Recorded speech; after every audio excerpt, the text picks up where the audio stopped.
2019 का ये क्वेश्चन है। देखो क्वेश्चन, पहला क्वेश्चन है which one of the following is true. Natural number 2 is a composite number. Composite number क्या होता है समझना। कंपोजिट नंबर होता है जिसमें दो से ज़्यादा गुणनखंड हो, जिसका मतलब दो से ज़्यादा फैक्टराइज मिले। मान लो 6 है तो इसका कितना फैक्टराइज मिलेगा, 1 2 और 3, ये तीनों से कट सकता है। तो दो से ज़्यादा मिला, दो से ज़्यादा मिला, एक कॉमन हुआ और 2 और 3, दो अलग अलग कॉमन फैक्टर मिला। ठीक है, एक फैक्टर मिला, ठीक है, गुणनखंड मिला। तो कहा जाता है कि एक दो से ज़्यादा अगर फैक्टर मिले, गुणनखंड मिले, तो या दो नंबर से ज़्यादा अगर उस संख्या में भाग दिया जा सके तो वो कंपोजिट नंबर कहलाता है। 6 कंपोजिट नंबर है, क्यों? क्योंकि 1 2 3 से कट सकता है। 5 कंपोजिट नंबर है नहीं, क्योंकि ये सिर्फ 1 और 5 से कट सकता है।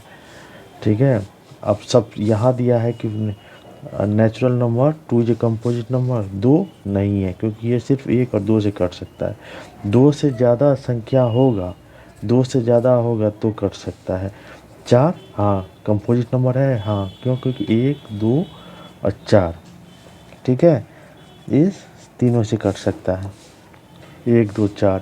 यहाँ 6 जो है 1 से भी कट सकता है, 2 से भी कट सकता है, 3 से भी कट सकता है और 6 से भी कट सकता है। ठीक है, तो कंपोजिट नंबर का पहला यूज है कि 2 से ज़्यादा वो कट सके। ए समझ में आ गया? तो 2 natural number 2 is a composite number. ये कंपोजिट नंबर है नहीं है, तो ये तो आंसर नहीं हुआ, गलत। या ट्रू पूछ रहा है, ट्रू कौन सा है? सेकंड है all real number are complex number but all complex number are not real. पर ये बाद में बताएंगे। ये देखना, all complex number are natural number नहीं, क्योंकि नेचुरल नंबर होता है 1 2 3 4 5 6। ठीक है, तो कम्प्लेक्स नंबर क्या होता है? 2 + 3 आई, ये कम्प्लेक्स नंबर है। नेचुरल नंबर ये होता है ½ + 3/2 आई, ये भी तो कम्प्लेक्स नंबर है। तो यहाँ तो नेचुरल नंबर ये नहीं है हाफ, तो ये भी नहीं हुआ, ये हुआ, ये वाला हुआ, क्योंकि all real number are complex number. हाँ मान लो कि रियल नंबर कोई भी ले लो, 2 रियल नंबर है, माइनस रियल नंबर है, हाफ रियल नंबर है, तो इसको इस तरह से लिख सकते हैं 2 × 0 आई, तो हो गया ना कम्प्लेक्स नंबर। इसको लिख सकता है ना, ½ × 0 आई, हो जाएगा ना तो कम्प्लेक्स नंबर। तो all real number are complex number but all complex are not real number. क्यों? क्योंकि मान लो कि ये है कम्प्लेक्स नंबर, मान लो कोई एक ऐसे ले लेते हैं -+i, ठीक है, ये कम्प्लेक्स नंबर ले लिया हम 0 + i, तो ये इसका वैल्यू कितना होता है? i का वैल्यू होता है √(-1), तो ये तो तुम्हारा रियल नंबर नहीं है। तो रियल नंबर कम्प्लेक्स नंबर हो सकता है but complex number real number नहीं हो सकता है। ठीक है, तो इसका कौन सा आंसर हो जाएगा? इसका 2 आंसर हो जाएगा, सेकंड वाला।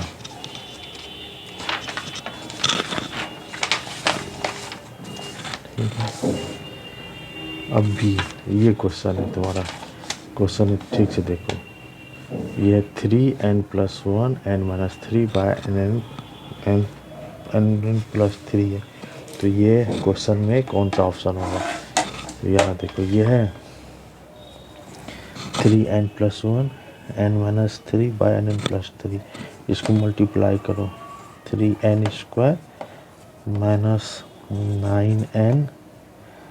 + n - 3, इसको भी मल्टीप्लाई कर दो, n² + 3n, और n टेंड्स टू इन्फिनिटी है। n से ऊपर नीचे भागा देंगे, n से ऊपर नीचे भागा दो। तो पहले ये कर लेते हैं, 3n² - 8n - 3 और n² प्लस 3n। ठीक है, तो ये भागा देंगे तो कितना हो जाएगा, ये हुआ।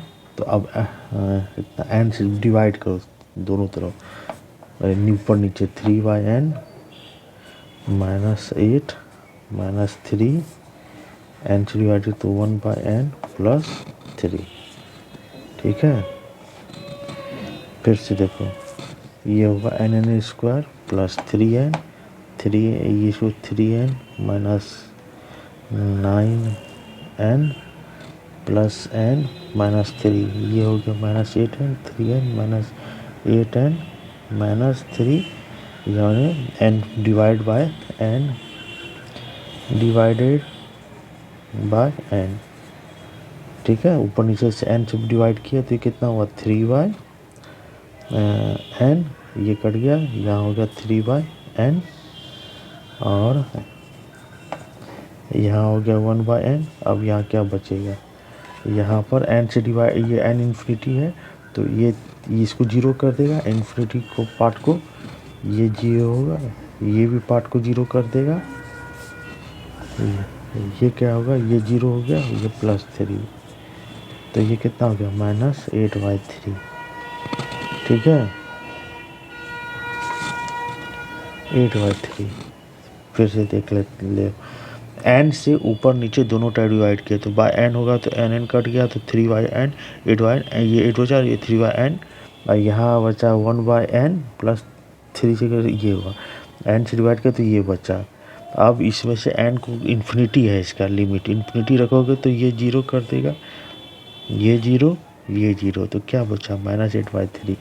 अब इसमें से कौन सा आंसर होगा, इसमें से कौन आंसर है, देखो इसमें से आंसर है 1 2 3, तो ये आंसर नहीं होगा, आंसर होगा 4। ठीक है, नन ऑफ दीज, चौथा आंसर होगा नन ऑफ दीज। समझ में आ गया।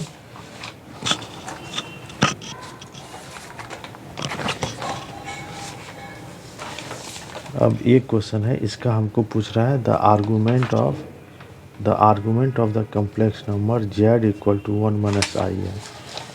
The argument of the complex number z = 1 - i, इसका आर्गूमेंट निकालने बोल रहा है, तो इसका आर्गूमेंट कैसे निकलेगा,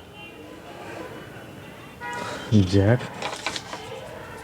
कितना है 1 - i, तो यहाँ x कितना है, ये क्या होता है पता है ना, z बराबर x + i/, x कितना है 1, y कितना है -1, इसका z mod y/x। ठीक है, तो ये कितना हो रहा है y -1/1, कितना निकला -1, तो ये tan थीटा बराबर कितना निकला -1, ये +1 हो जाएगा ना, तो -1 जाएगा तो +1, तो कितना हो गया π/4। अब यहाँ समझना,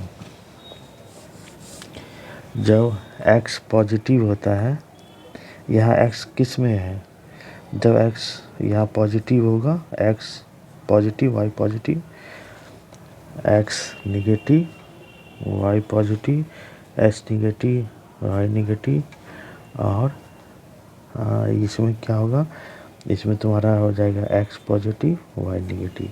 अब देखो इसमें से क्या किस कोऑर्डिनेट में आ रहा है, x पॉजिटिव है y निगेटिव है, तो पॉजिटिव और निगेटिव खोजो, पॉजिटिव निगेटिव मतलब यहाँ आ रहा है, यही ना आ रहा है, यह पॉजिटिव निगेटिव इसमें आ रहा है। ठीक है, x पॉजिटिव है y निगेटिव है, मतलब ये फर्स्ट कोऑर्डिनेट है, ये सेकंड कोऑर्डिनेट है, ये थर्ड कोऑर्डिनेट है, ये फोर्थ कोऑर्डिनेट है।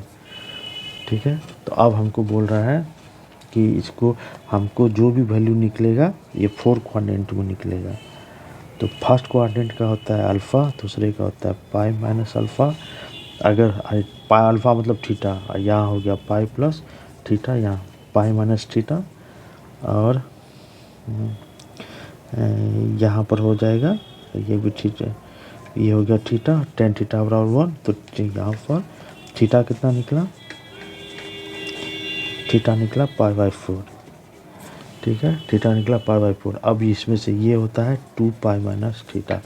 आप देखो इसमें से कौन सा इस क्वाड्रेंट में आया है, तो ये हो जाएगा 2 पाई माइनस पाई बाई 4। तो इसको लोगे तो कितना होगा 8 पाई माइनस पाई बाई 4, तो होगा 7 पाई बाई 4। तो इसका कौन सा आंसर हो गया, इसका आंसर हो गया इस क्वाड्रेंट। इसमें आर्गूमेंट बोल रहा है, तो आर्गूमेंट कितना निकला, यहाँ देखो फिर से हम समझा देते हैं, अच्छे से समझ लो। यहाँ से हम टेन थीटा का पाई बाई 4 निकाले, फिर यहाँ से देखें कौन सा क्वाड्रेंट में है। ये क्वाड्रेंट पता चला हमको पॉजिटिव और निगेटिव है, तो हम यहाँ से खोजे कहाँ है positive positive negative positive negative negative positive negative, यहाँ पर है। तो जब अगर इस थीटा का वैल्यू इस क्वाड्रेंट में आएगा तो पाई बाई 4 होगा, अगर इस क्वाड्रेंट में होता है तो पाई माइनस पाई बाई 4 होता, अगर इसमें आता है तो पाई प्लस पाई बाई 4 होता, इसमें आया है तो 2 पाई माइनस थीटा, तो कितना होगा 2 पाई माइनस पाई बाई 4, तो कितना निकला 7 पाई बाई 4। तो इसमें कौन सा निकलेगा आंसर, ये निकलेगा, देखो 7 पाई बाई 4 ये आंसर है, समझा, 7 पाई बाई 4। ठीक है,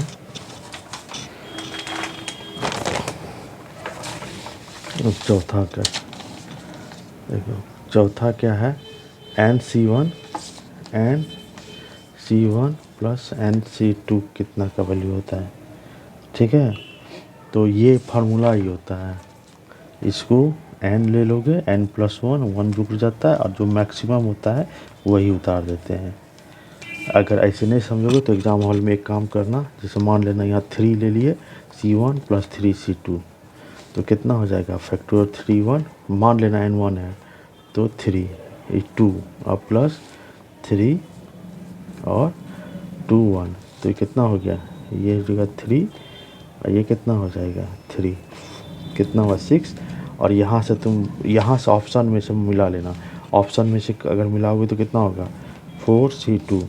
अब देखो फैक्टोरियल 4 2 2, तो कितना हो गया 4 3, ये 2 2 कट गया, 1 गुना 2 2 दूनी 4 6।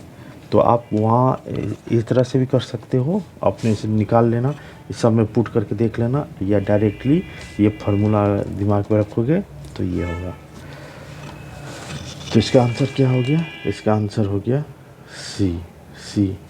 यहाँ देखो n+1 C/2, इसका आंसर ये हो जाएगा। कैसे होगा ये बता दिए,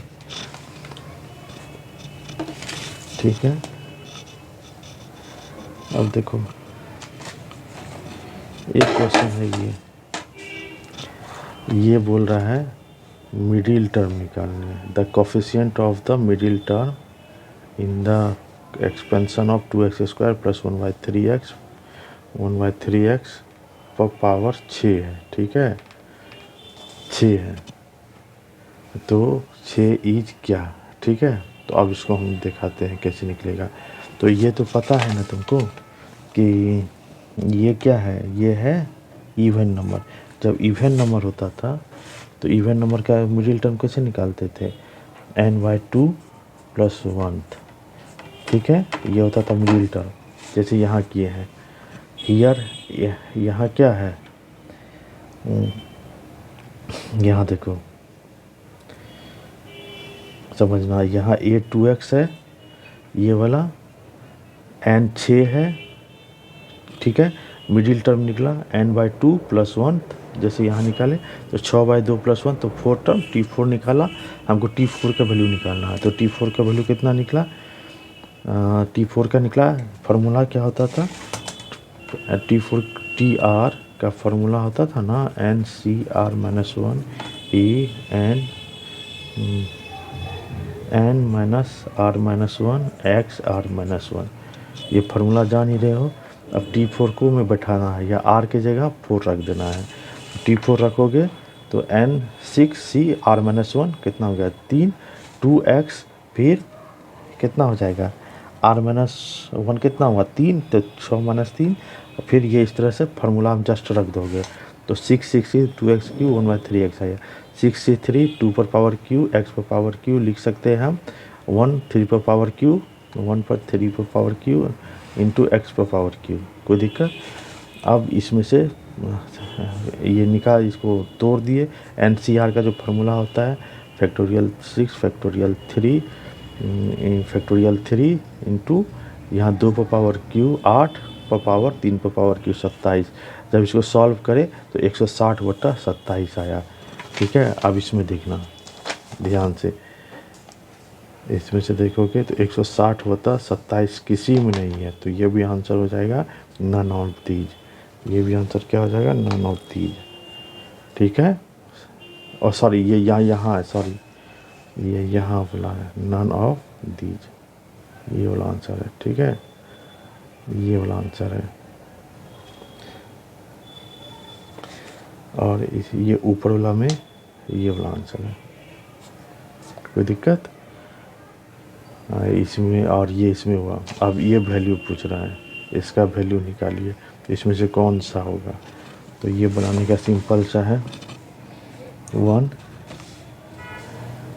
1 0 0 0 1 0 1 2।